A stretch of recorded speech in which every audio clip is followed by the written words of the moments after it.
Hello, welcome back. Excited for another video. I thought I would finally share my top 5 and my bottom 5 reads from Cat.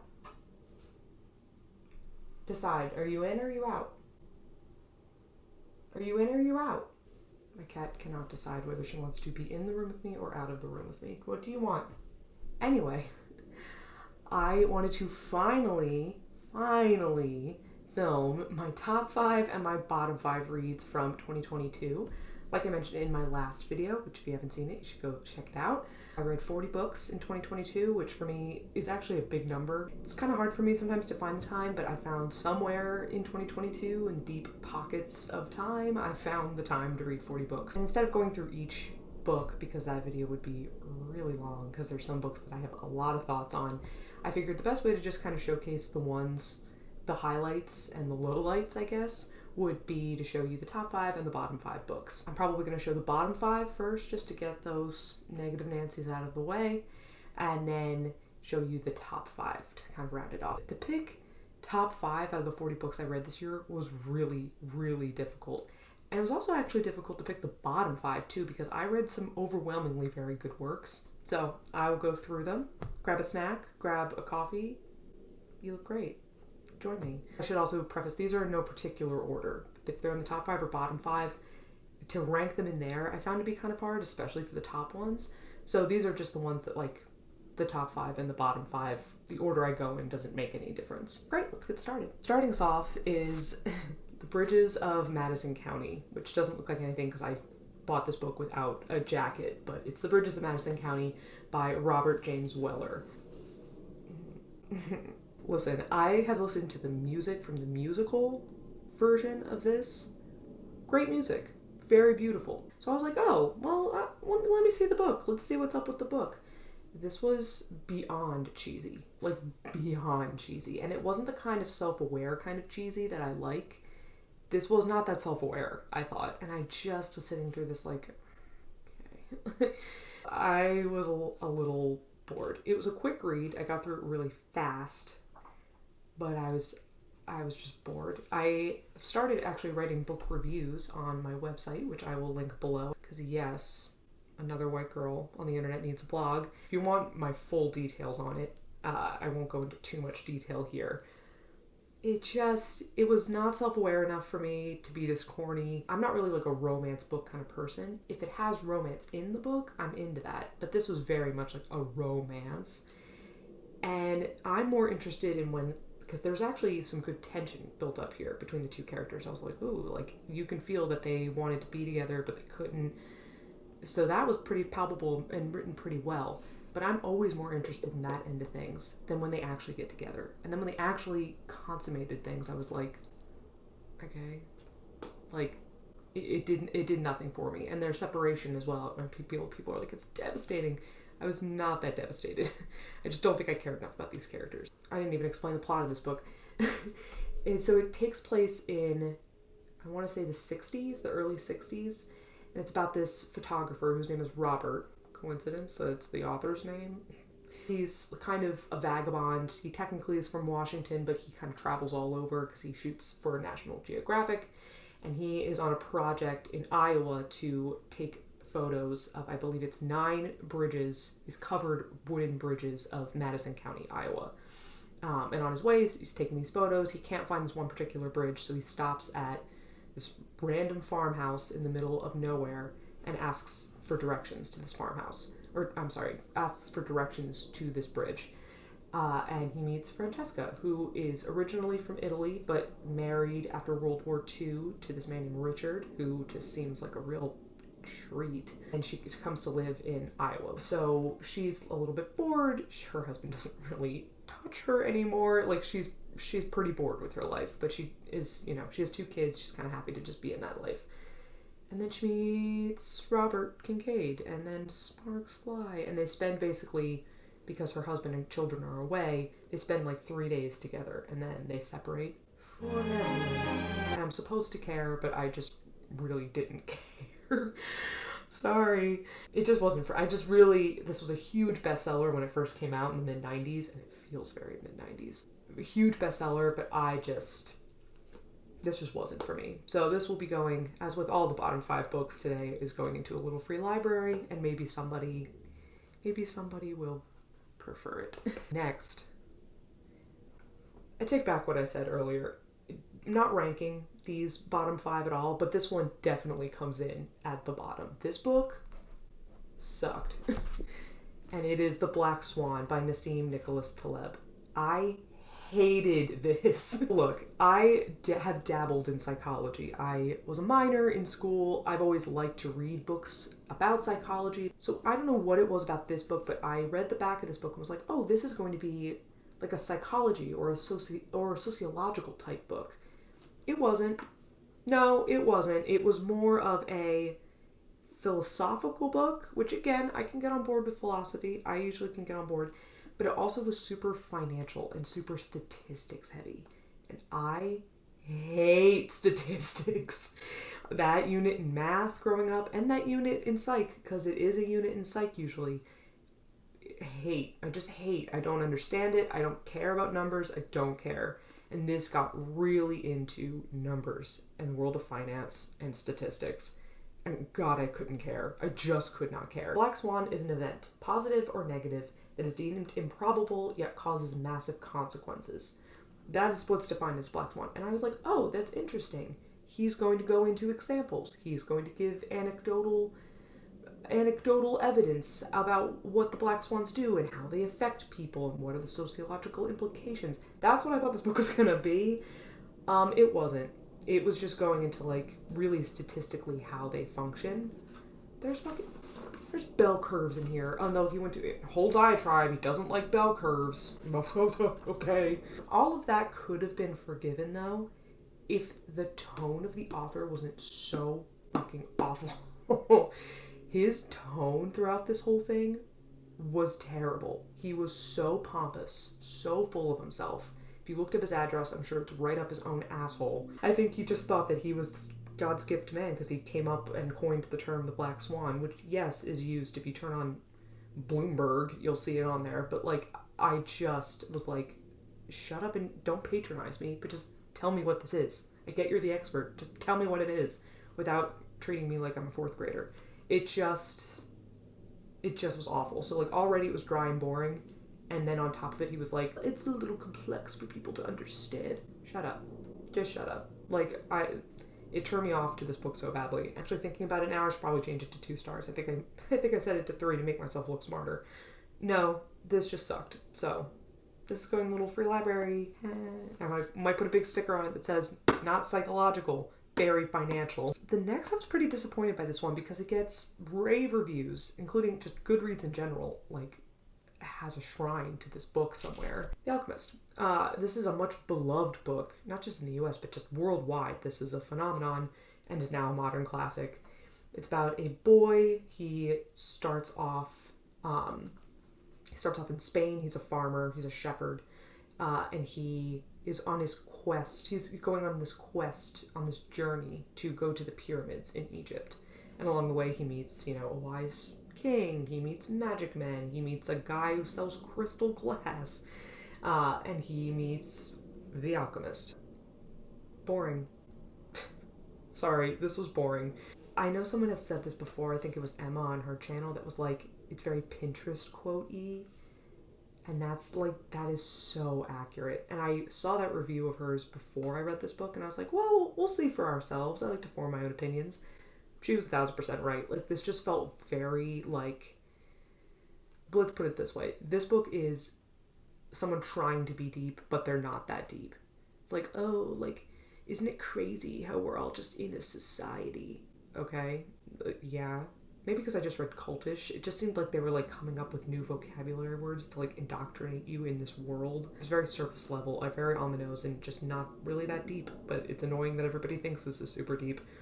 This is probably a book I should have read when I was younger. If I read this when I was in high school, I probably would be a lot more attached to it. I did meet people in high school who read this, and they were like, this is my favorite book of all time.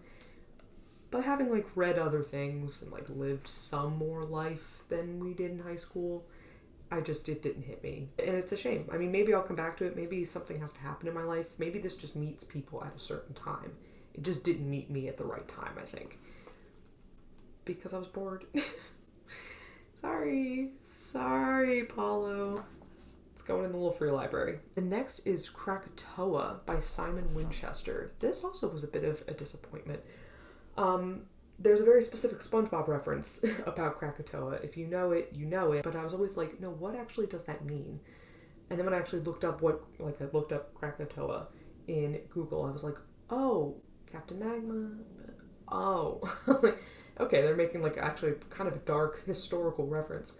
But I found this book. I found Simon Winchester, The Day the World Exploded, August 27th, 1883, Krakatoa. This was one of the first kind of, I don't want to say viral, but one of the first breaking news things, because telegrams were newly installed and was newly a way to communicate news worldwide.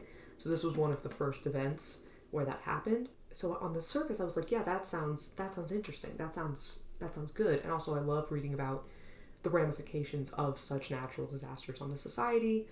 So I'm like, yes, all for that. But he spent a lot of time. He gave you an insane amount of context for this event. Which, okay, great. I'm someone who likes to know the context going in if I'm learning about something like this. But it was almost a little too much context. He was giving the biodiversity of the area. He was talking a lot about plate tectonics, which again, it's a volcano, so you kind of have to talk about plate tectonics. But he was going into real depth with it. He went into a whole thing about Darwin and Darwin's competitors and rivals and blah, blah, blah, blah, blah. I'm like, why are we on Darwin right now? I get the biodiversity, a lot of the biodiversity on this island was lost because of this eruption.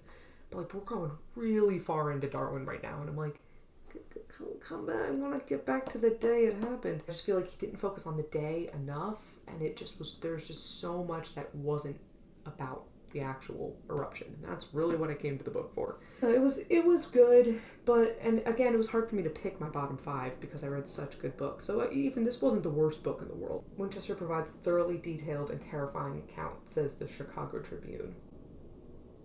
I wouldn't say it was terrifying. Again, the thought of 40,000 people dying in an eruption, that is terrifying, but I just feel like it didn't capture me in that kind of way. It was okay. And the last one, I don't know where the heck it went. I don't know where this book is. I know my boyfriend was interested in reading it. I don't know if I maybe already gave it away, but I can't find it. It's The Lone Ranger and Tonto, Fistfight in Heaven by Sherman Alexie.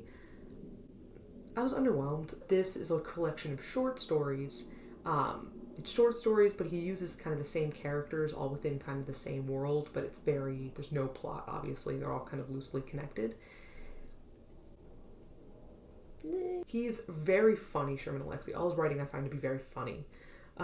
He finds a lot of humor, even though a lot of these characters in these stories and in these situations are dealing with a lot of rampant alcoholism, poverty, living on the reservation and what that entails. And so a lot of it is there's some heavy themes, but he always imbues a humor and a lightness in it that really then just showcases how sad it really is if humor's being used right in that way. And so, yeah, I was finding it funny and humorous, but it just wasn't hitting. I don't know. I just emotionally wasn't connecting as much. There was one story with the character Thomas Builds the Fire, where he's a kid and he walks all the way into town, and he gets picked up by, a family friend, his father, a family friend of his. And then later that family figure dies and he helps the son bring his ashes. The basis of a movie, which I'll put here, I can't remember the name of it. That story I really liked, and I was kind of I wish the whole novel was just this story, this whole one. But it wasn't, and so there was just kind of random ones. It was, again, it wasn't, I didn't hate it, and I didn't love it. I was just kind of okay. So those were the bottom 5. Yeah, it had to happen. I mean, you can't read 40 books and they're all going to be winners. There's going to be some where you're you need to get out of my sight. And Black Swan, if I see Nassim, I'm gonna beat him up. I hope he knows I can beat him in a fight. But now we'll move on to our top 5. Top 5. This is a reread for me. I read it for my Women in Classics book club at the bookstore near me. This was not one that I picked because I had already read it, but when it did get picked, I was twist my arm, I'll read it again, I guess, because it actually is one of my favorites of all time, and it's The God of Small Things by Arundhati Roy. I cannot explain what this book does to me. I could make a whole video on just why you should read this book and make a case for it. It's just one of the most beautiful novels maybe ever. It's so hard to describe. Like, I can't give that much away. All I'll really say is it's about two twins and their cousin comes to visit from England in the late 60s. That's all I'm going to say, because truly, like, the way she rolls this story out, it's unlike anything I've ever read. She gives you glimpses, like almost like little like flashbacks or flash forwards, but she doesn't give you all the information. And so she just basically relies on you to kind of remember those nuggets, so that as you keep going through the story, it just builds and builds and builds until it's this beautiful lush garden of all of these little memories and these little happenings that create a grander, larger picture. And I mean, she's saying a lot of things in here. She's talking about race, she's talking about class, she's talking about childhood, she's talking about childhood abuse. Just so many things are woven so beautifully in here.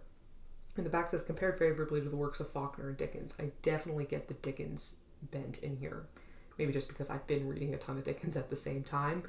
But the emphasis, or like the story being told through the eyes of a child, like the crumbling of a family, you know, they were at such great heights and then they fall to such great lows. The class, definitely the class component in here is very Dickensian. It's just what she's able to do in this is just brilliant. And the use of language in this is so gorgeous. Like, she uses repetition over and over, and also, since it's told through the eyes of these children kind of come up with their own names for things, their own language, because these two twins are very tight. They communicate in a very specific way to one another, and you're let into that world a little bit, and it's just so gorgeous. Crumpled yellow bell-bottoms and a go-go bag that was love, jet-lagged and barely awake, and the swollen ankled adults, slow from too much sitting. Like, the whole book is very poetic like that, but then she'll use it against you, like, because you get attached to the way these words and the way these children speak, and then you're like, sentences you didn't think would make you sob are making you sob. The first time I read this, I just couldn't handle it. I was so upset. When I read this book the first time, I was by myself. I just read this on my own accord. So I had no one to like gush about this book to. And so then I was actually happy this book got chosen for my book club, because I was like, yes, I can talk about it with people. And I went in there and I was just like, here's everything I want to talk about. And it was a really great discussion. I was so happy I went. So please read. This is a 5-star read for me. I know it's not everyone's cup of tea, but if you like magical realism, if you like stories with children as heroes, if you like stories about the downfall of wealthy families, just read this book. Read this book. Read this book. It's so good. The next one, I was not too surprised I liked this one. It actually makes a lot of sense. But this was also another pick for that same book club. But unfortunately, I couldn't make the meeting for this one. So I still read it, but I knew I wasn't going to be able to talk about it. And I am so upset I missed the meeting, because I would have really wanted to talk about this book. It is The Custom of the Country by Edith Wharton. Edith, you sly dog. She comes out with some of the best stuff. The only other thing I've ever read by her is Aged Innocence. And I was like, oh, yeah, we like this. But this book was just on a different level for me. This is the story of Undine Sprague. She and her family have just moved to New York City in the kind of like golden era of New York. It's like the turn of the century. Undine Sprague is very willful, very stubborn, and really truly just kind of a narcissist. Like, she doesn't give a crap about anyone else except herself. She's made her family because she wants to live in high society and live that life. She makes her family move from, I believe they're coming from St. Louis, to move to New York, basically because she just wants to live a better life, because she feels like it. And her dad's like, okay, I'm going to take up this job, but he's not doing that great in it. But she's like, no, I have to have this. She's a spoiled brat. And it's just about her going through life and going through some marriages. Insanely good. It's almost like you're reading like a gossip column from back then about this woman, because she's also so obsessed with like getting her name in the papers and like getting her announcements and her engagements posted in whatever columns they had in the newspapers. She's obsessed with that. She, like, if you were to tell this story nowadays, she would just be a social media influencer. But the ramifications of that, I feel like I'm saying ramifications a lot in this video, the consequences of that are huge, because she just leaves kind of just a trail of woe in her path, and just, she makes enemies, she makes alliances. I wouldn't say friends, because I truly think this woman is a narcissist and cannot care about anyone else than herself, but that's what made her so interesting to read. I was like, yes, because even though I hated her, I was like, if I met this girl in real life, I would not like her. I would be like, you need to stay far away from me. But even so, I still wanted her to succeed. Like, I found myself reading along with her, and when she didn't get what she wanted, I'd be like, why aren't you giving it to Undine? Like, why aren't you giving it to her? Come on. And then I'm like, well, she's being terrible. She's being a terrible human being.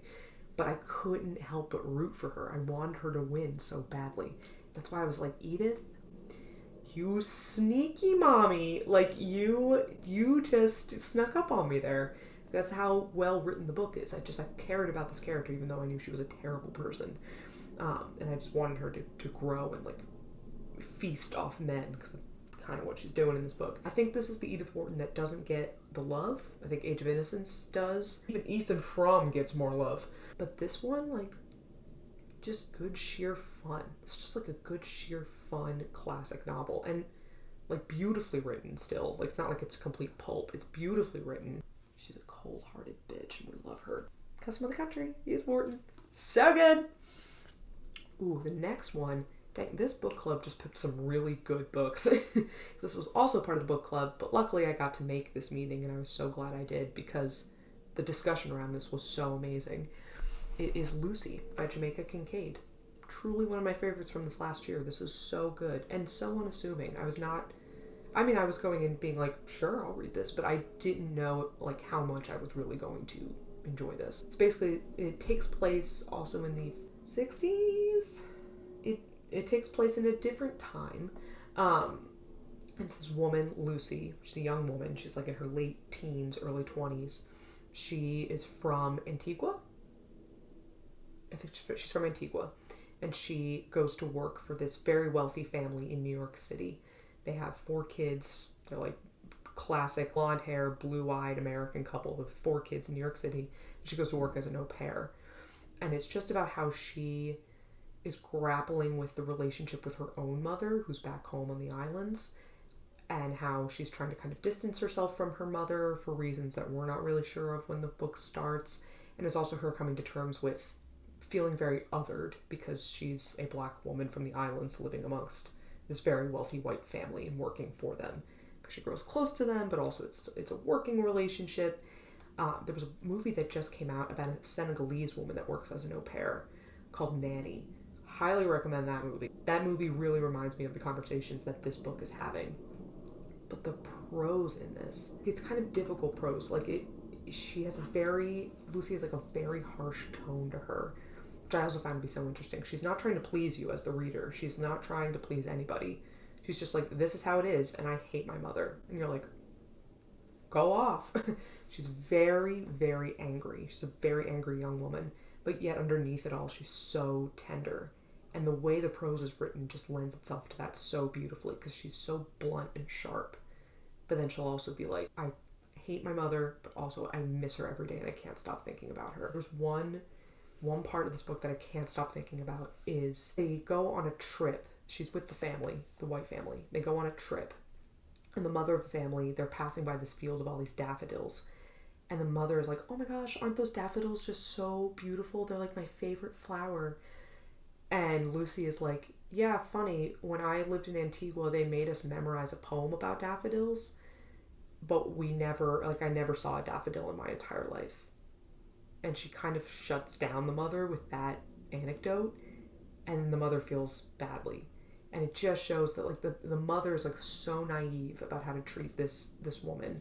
And is so, like, is not aware of her own privilege at all. And is like, oh my God, these flowers are so beautiful. And Lucy is like, yeah, because we're an English colony, we had to memorize an English poem about this thing that we never got to see. And isn't that weird? And it just, like, the whole book, like, kind of brings up those kind of discrepancies and those kind of conflicts.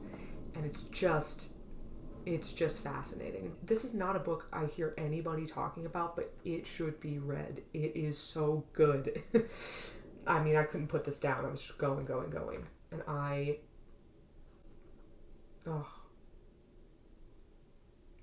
it's so good. I'm just going to start reading this again. So worth it. Pick this one up. Next is a beloved classic here on BookTube and just in the world for very good reason. I picked it up because I had been reading so much dense material that I was like, I need something, like, I don't necessarily want to be reading, like, something heavy as I'm, like, getting into bed. So I saved this book for at night, like, I'd read a chapter or 2 or 3 before I went to bed, and it just gave me such, like, a pleasant feeling. It's Anne of Green Gables by L.M. Montgomery. I don't know why I didn't read this book as a kid. My mother introduced me to a lot of classics growing up, but there are some children's classics that just completely missed me. Anne of Green Gables being one of them, and I don't know why I didn't read this book as a kid, because I would have eaten this shit up, because I did as an adult. This book is just, it's like a warm hug. It's like when you're in a cold room and then there's just like one ray of sunshine that comes in and hits you on your face, and you're like, ah. Like, that's what this book feels like. It's just so nice. I will say, not overly sweet. I can't, at this point in my life, I just can't read things or watch things that are just too abundantly sweet. You know, My Neighbor Totoro, Hayao Miyazaki, a very sweet movie, but there's some real sad, melancholy stuff in there, which is what gives it the richness and the depthness. If it was all just, like, sweet and fluffy all the time, you just couldn't do it. And the same with this book. There's just so many genuine, tender moments in this book, but Anne wasn't this completely unrealistic character. Yes, she was very, very intelligent, very gregarious, like very engaging and charismatic, but she also was super stubborn, and she was super impulsive, super accident prone, super dramatic. Like, she would get over dramatic about things, which made her feel like a real person, and not so much like, oh my god, she's this perfect girl that everyone loves. She really did feel like a real person, and I was like, I would have loved to have known her when I was younger. Like, I really wished I'd read this when I was younger, because I would have found a friend in her. I got this gorgeous copy, by the way, from Salvation Army. It was $1. Great. It's a Reader's Digest version, and it's illustrated. It has beautiful illustrations on the inside. Look how pretty. For anyone who doesn't know about this book, go read it. This is about a young orphan named Anne. She's about 10 when the book starts. She gets taken in by Marilla and Matthew Cuthbert, who are two sort of spinster older siblings who run their family's farm together. And they needed a boy. They wanted to hire or take in an orphan boy to help them run the farm because they're getting a little bit older. But when they go to pick up the child, they get there and they're given Anne, who's a girl. And at first they're like, well, we didn't want a girl. But Anne completely wins them over. They think about sending her back, but she completely wins them over. And again, she's just full. She's this character that's just full of life. Like, she just is curious about everything. She just sees the world with such beautiful open eyes. And everyone around her just like falls in love with her and wants to be in her sphere. She makes friends with this girl Diana, and their friendship is just so sweet. And it's just just a great book. It's not necessarily plot driven, it's more so episodic. So each story is like as she's getting kind of older, to the point that she basically graduates high school by the end of this book. And it's just lovely. It's just a lovely, lovely book. And it's one that if I ever do have children, I would be like, sit down. All of you, sit down by the fire. We're going to read Anne of Green Gables. So good. Just so, so lovely. And I just didn't want it to end. I was like, no, I want to keep living here. But don't worry, I got the second book. And I'm not really a series person, but for Anne, I think I would be a series person. So yeah, it's Anne of Green Gables. Go read it. Lovely, lovely literature. On the other hand, what I guess I needed to take a break from with it by using Anne of Green Gables would be this next book. Which, again, kind of like what I said for God of Small Things, I can't describe how this book affected me. A book has never done what this book has done to me, and that is House of Leaves by Mark L. Danielewski. I couldn't sleep with this in the same room as me. I literally had to go put it, like, as I had it in, like, next to my bed, and I was like, this can't be near me, and I had to go put it in the living room, because, this shit's fucking scary. Sorry. What is this book about? What is this book about? How do I explain this book? It's very hard to explain this book, because it's very multi-layered.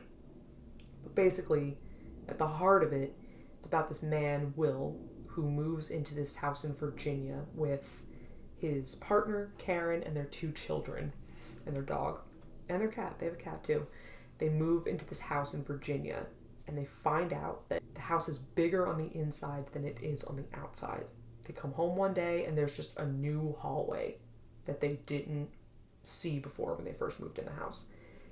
And so Will, who's a famous photographer, decides to make a movie about it, like decides to make a documentary and basically document what goes on inside the house.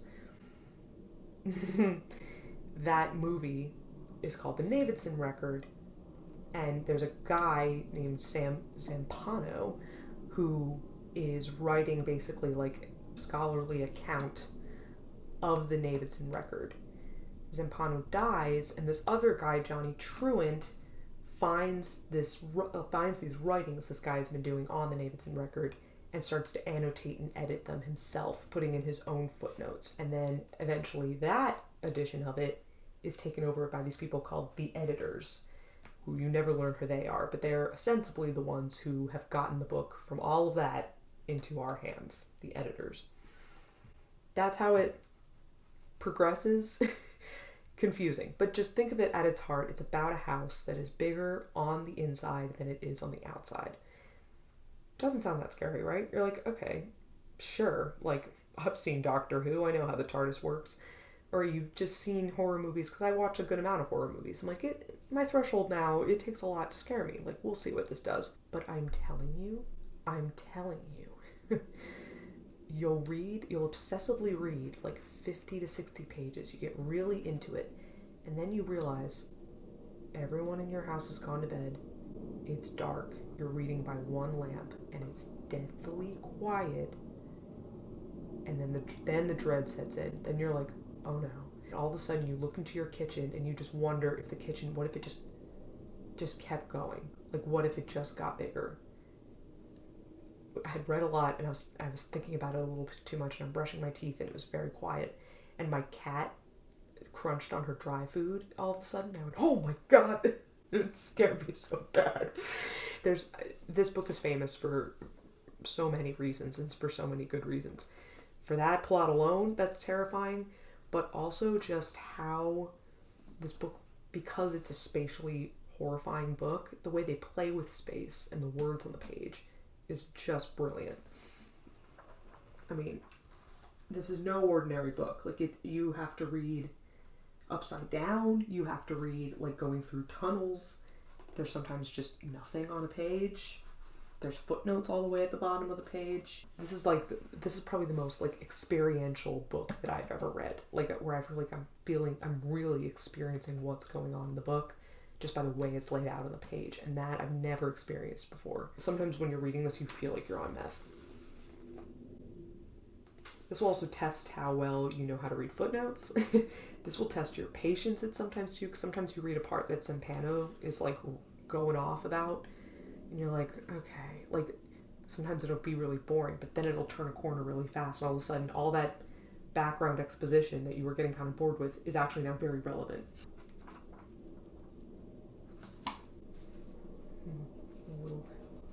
Be nice to her. I'm a little afraid of her. It's so good. And it's one of those books that I will definitely go back to this at some other time, because there's stuff in here that I'm still thinking about. Ugh, so good. So those are my books. Thank you so much. Thank you for bearing with me. I know I was very late to the game on those, but I did it. But yeah, I was very fortunate to have read some really great books last year. It was hard to pick. And already we're getting off to a really good start with the books I'm reading for 2023, so thank you so much. Subscribe if you feel like it. If you don't feel like it, that's fine too.